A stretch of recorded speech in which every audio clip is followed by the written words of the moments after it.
नमस्कार, आप देख रहे हैं भारत एक्सप्रेस और मैं हूं आपके साथ राधा प्रिया।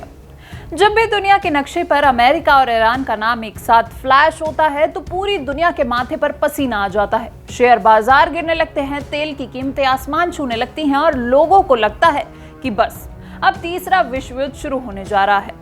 मिसाइलें तैयार हैं, ड्रोन उड़ रहे हैं और प्रतिबंधों की बौछार हो रही है। लेकिन क्या आपको पता है कि इसी महायुद्ध के साए में इंटरनेट की गलियों में एक बिल्कुल अलग जंग चल रही है।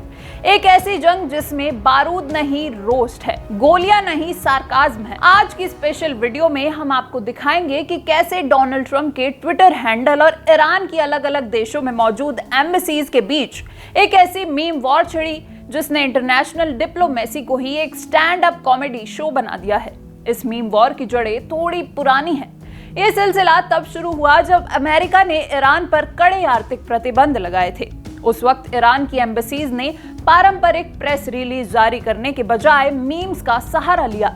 आपको याद होगा एम्बेसी ऑफ ईरान इन जैतून का वो ट्वीट जब ट्रंप धमकियां दे रहे थे तो एम्बेसी ने लियोनार्डो डिकैप्रियो का चीयर्स वाला मीम डाल दिया और लिखा चीयर्स इट्स टी टाइम।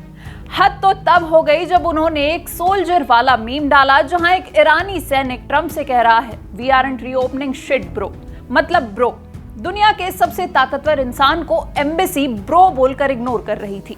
यह ऐसा था जैसे स्कूल का कोई कूल बच्चा किसी बुली को भाव ही ना दे रहा हो।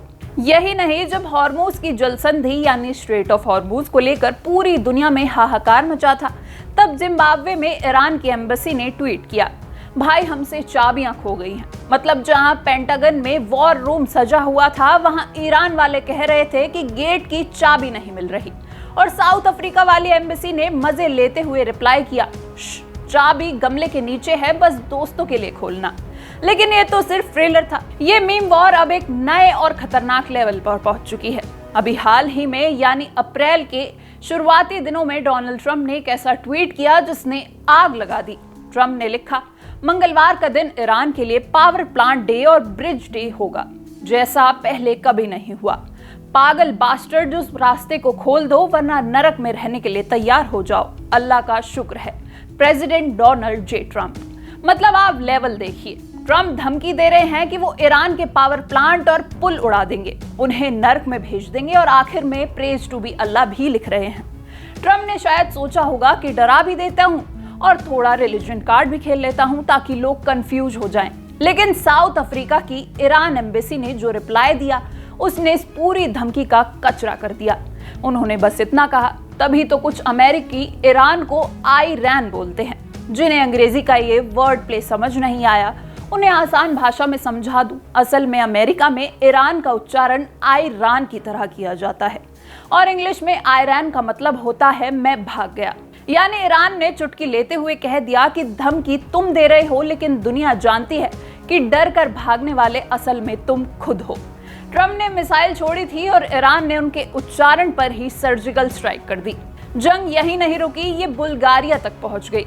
यहाँ बुल्गारिया में ईरान की एम्बेसी ने ट्विटर पर सीधा एक कार्टून ही उतार दिया। इस कार्टून ने ट्रंप की एक आकृति ईरान के मैप को चोक कर रही थी और ट्रंप खुद चिल्ला रहे थे आई कांट ब्रीथ। यह हमला बहुत ही गहरा था। ईरान ने ट्रंप को उन्हीं के देशों के पुराने नागरिक आंदोलनों की याद दिला दी। उन्होंने मैसेज दिया कि जिस गल्फ को तुम बंद करने की कोशिश कर रहे हो उसी में तुम्हारा खुद का दम घुट जाएगा। कूटनीति यानी डिप्लोमेसी की दुनिया में ऐसा कार्टून वॉर बहुत कम देखने को मिलता है। ये मीम्स और कार्टून्स अब आधिकारिक बयानों से ज्यादा असरदार साबित हो रहे हैं। तो ये है अमेरिका और ईरान की वो मीम वॉर जिसने साबित कर दिया कि आज के दौर में कीबोर्ड योद्धा किसी एटम बम से कम नहीं है। ट्रंप ने अपनी फोन पावर दिखाई तो ईरान की एम्बेसीज ने अपने सार्काज्म से उनके लॉजिक की धज्जियां उड़ा दी। एक तरफ युद्ध का खतरा है तो दूसरी तरफ ये डिजिटल हास्य। हम तो बस यही दुआ करते हैं कि ये जंग हमेशा ट्विटर यानी एक्स तक ही सीमित रहे, क्योंकि मिसाइलों के फटने से जमीन जलती है लेकिन इन मीम्स के फटने से कम चेहरे पर मुस्कान तो आती है। आपको ईरान का कौन सा रोज सबसे तगड़ा लगा है? कमेंट्स में हमें जरूर बताएं। फिलहाल के लिए इतना ही। देखते रहिए भारत एक्सप्रेस।